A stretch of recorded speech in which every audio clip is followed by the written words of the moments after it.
Hi guys, welcome to my YouTube channel. इस video में हम अपने रियल नंबर के इंट्रोडक्शन का थर्ड पार्ट करने वाले हैं, जिसमें हम थ्योरम 1.3 पे पहुंच चुके हैं। ये क्या बोलती है कि prove that √2 is an irrational number.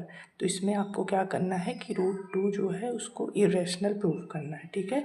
तो इसी तरह आप और नंबर्स को प्रूव कर सकते हो, जैसे √3, √5, √7, ठीक है। तो मतलब कोई भी नंबर अगर आपको रूट के अंदर दे दिए जाए तो उससे इरेशनल कैसे प्रूव करना है ये समझते हैं। तो देखो, जब भी आपको इस तरह के नंबर्स को इरेशनल प्रूफ करना होता है तो आप क्या करते हो, इसका उल्टा ले लेते हो, ठीक है। कि इसको आप रेशनल ले लो, और जब हम आगे क्वेश्चन करते जाएंगे तो फिर एक ऐसा पॉइंट आएगा जहाँ पर हम खुद ही गलत साबित हो जाएंगे। फिर वहाँ से हम कह देंगे कि जो हमने सोचा था वो गलत है और ये जो नंबर है इरेशनल है।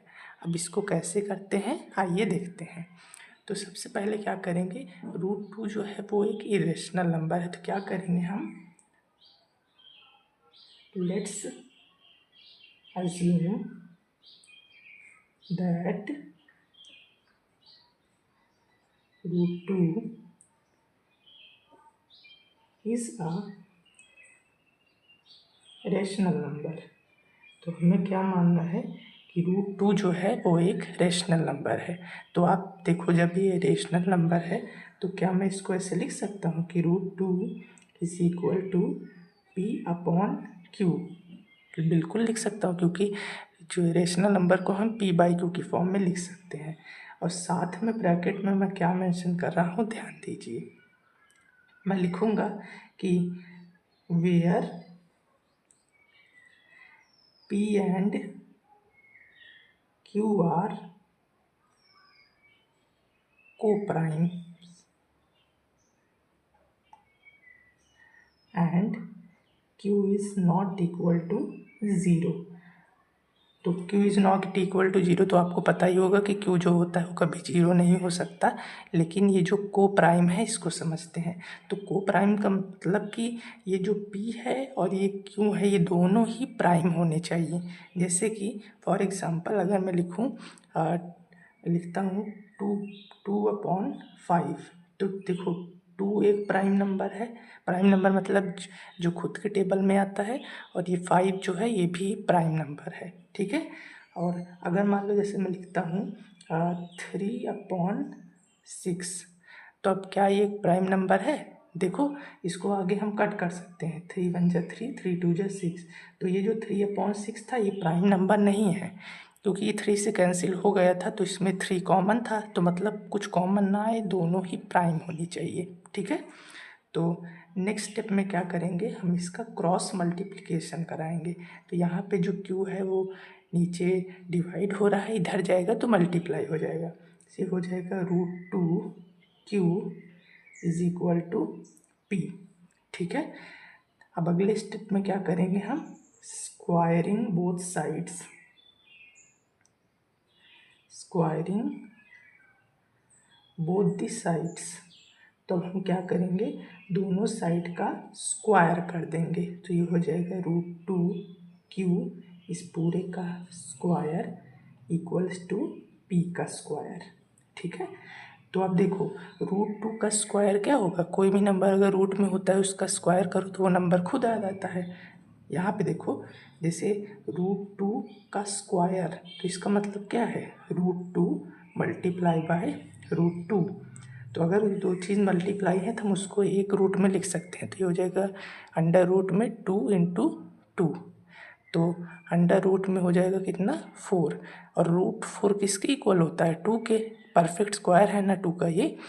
तो इसीलिए आपको अब समझ में आ गया होगा कि अगर कोई नंबर है तो उसका स्क्वायर करो तो हम कहते हैं कि स्क्वायर से रूट कैंसिल हो जाएगा और वो नंबर खुद आ जाएगा, ठीक है। तो √2 का स्क्वायर क्या हो जाएगा, 2, और साथ में Q का square Q², this is equal to P², ठीक है। तो अब यहाँ से देखो, अगर मैं ये जो 2 यहाँ पे मल्टीप्लाई है इसको इधर भेजूँगा तो ये पी स्क्वायर को डिवाइड करेगा, है ना। यहाँ पे मल्टीप्लाई है, इधर जाएगा तो पी स्क्वायर अपॉन 2 हो जाएगा। तो यहाँ पे देखो, हम अपनी थ्योरम जो है सेकेंड वाली थ्योरम 1.2 उसका यूज़ करेंगे। क्या कि अगर कोई नंबर किसी नंबर के स्क्वायर को डिवाइड कर रहा है, इसका मतलब वो उस नंबर को भी डिवाइड करेगा। जैसे कि देखो, जैसे मैंने ले लिया कि p जो है वो इक्वल है 6 के, ठीक है। तो अगर मैं कहता हूँ, और मान लो मैंने नंबर ले लिया 2, मैं कहता हूँ अगर 2 6 के स्क्वायर को डिवाइड कर रहा है, 6 का स्क्वायर क्या होता है 36, तो 36 को अगर 2 डिवाइड कर रहा है, जैसे देखो 18 पे डिवाइड करता है, तो इसका मतलब ये 2 इस 6 को भी डिवाइड करेगा, ठीक है, इस 6 को। तो यहाँ पे मैं क्या कह सकता हूँ, ऐसे लिखूँगा मैं, if 2 divides p square, then it will also divide p। इसका मतलब क्या है कि अगर ये जो 2 है ये p के स्क्वायर को डिवाइड कर रहा है, इसका मतलब ये p को भी डिवाइड करेगा। ओके, तो अब नेक्स्ट स्टेप में क्या करेंगे कि जब मान लो इसने 2 ने p को डिवाइड किया, तो इसका जो आंसर आया हम उसको मान लेंगे r, ठीक है। जैसे कि तो क्या मैं ये बोल सकता हूँ कि 2r इक्वल्स टू p? नहीं समझ में आया, समझाता हूँ। देखो, जैसे अगर हमारे पास है 6, अब इसको मैं 2 से डिवाइड कर रहा हूँ, तो इसको डिवाइड करने पे आंसर क्या आ जाएगा 3 आ जाएगा। तो देखो, इस 2 से अगर जब मैं इसको मल्टीप्लाई करूँगा 2 इंटू 3, तब ये 6 आ जाएगा। तो यानी यहाँ पे देखो 2 है, यहाँ पे जो r है, तो इस 2 और r को मल्टीप्लाई करूँगा तो ये p आ जाएगा, है ना। तो क्या करेंगे हम कि लिखेंगे कि let's suppose r is an integer।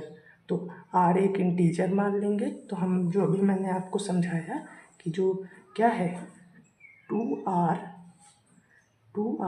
Equal हो जाएगा p के, ठीक है। अब नेक्स्ट स्टेप में हमें सेम चीज़ रिपीट करनी है, दोनों साइड का स्क्वायर करना है।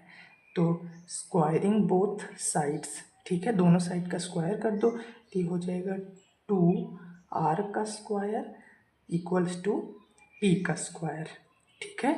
तो ये देखो 2 का स्क्वायर क्या हो जाएगा, 2 2 ज़ा 4, इंटू में r square equal to p square, ठीक है।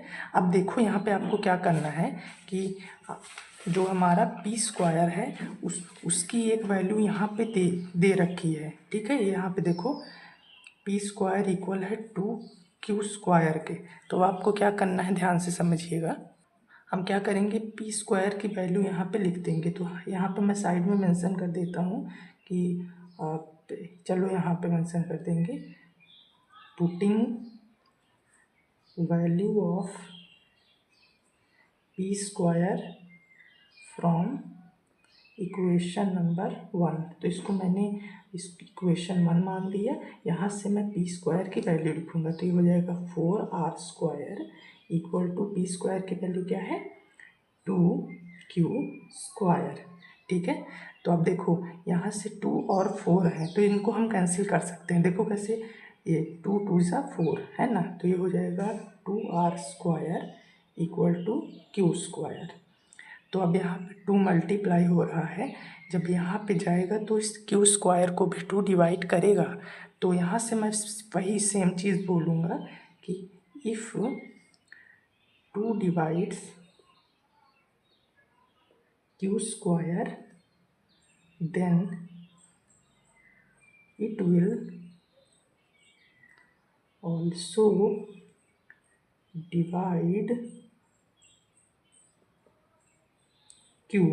मतलब कि अगर ये जो 2 है ये q के स्क्वायर को डिवाइड कर रहा है, तो ये q को भी डिवाइड करेगा। तो यहाँ से मैं क्या, तो अब यहाँ देखो इस इक्वेशन को, ये जो ऊपर इक्वेशन है इसको मैंने क्या बोल दिया, इसको इक्वेशन 2 बोल दिया, और इस वाले, और ये जो नीचे है इसको इक्वेशन 3 बोल दिया। अब इस 2 और 3 से मैं क्या बोल सकता हूँ कि देखो यहाँ पे जो है ये 2, ये P को भी डिवाइड कर रहा है, और ये जो 2 है ये Q को भी डिवाइड कर रहा है। इसका मतलब क्या है कि ये जो 2 है ये P और Q का कॉमन फैक्टर है। लेकिन जब हमने स्टार्टिंग में जो लेट किया था कि ये दोनों तो को प्राइम है, मतलब इनका कोई कॉमन फैक्टर नहीं हो सकता, तो यानी जो हमने अज्यूम किया था कि ये एक रेशनल नंबर है, ये गलत प्रूफ हो गया। ये एक रेशनल नंबर नहीं बल्कि एक इरेशनल नंबर है। तो इसको कैसे लिखेंगे लास्ट में, from equation 2 and 3 we get that 2 is common factor of P and Q। तो P and Q का कॉमन फैक्टर ये 2 है, तो इसका मतलब क्या कहेंगे कि आवर assumption was wrong। तो मतलब जो हमने सोचा था वो गलत है, इसीलिए हम यहाँ पे कह सकते हैं hence √2 is an irrational number। तो मतलब जो हमने सोचा था वो गलत प्रूफ हो गया, इसीलिए जो √2 है वो एक इरेशनल नंबर हो गया। ठीक है, आई होप आपको मेरी बातें समझ में आ गई होंगी। अब हम इस चैप्टर के नेक्स्ट टॉपिक की ओर बढ़ते हैं। तो गाइस अभी आप लोगों ने देखा कि हम √2 को इरेशनल कैसे प्रूफ करते हैं। इसी तरह आपके बुक में अभी एक्सरसाइज में हम √5 को भी प्रूफ करना सीखेंगे। और इसके अलावा कुछ नंबर्स ऐसे भी होते हैं कि जैसे आपको दे दिया जाए कि प्रूफ करिए 1/√2, ये एक इरेशनल नंबर है, या फिर बोल दिया जाए 2/√3 एक इरेशनल नंबर है, या फिर ऐसे भी होता है कि 5 - √3 इसको इरेशनल प्रूफ करो।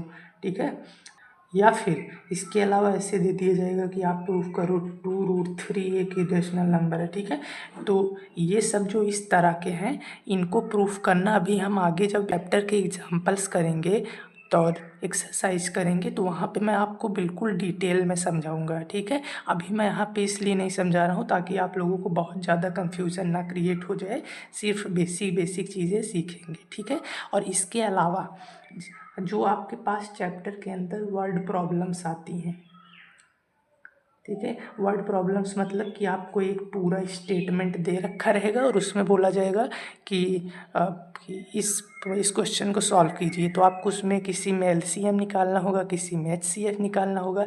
ये जब मैं आपको क्वेश्चंस कराऊंगा तो वहाँ पे आपको अच्छे से डिटेल में समझा दूंगा। ठीक है, तो अभी के लिए बस यहीं पे हम अपना इंट्रोडक्शन चैप्टर का ख़त्म करते हैं। आई होप आप लोगों को मेरे द्वारा बताई गई चीज़ें समझ में आई होंगी। अगर समझ में आई तो बहुत अच्छी बात है, और अगर नहीं समझ में आई तो कोई बात नहीं, आगे हम चैप्टर में समझेंगे और अच्छे से और डिटेल में। Okay, so thank you so much for watching this video. Bye bye.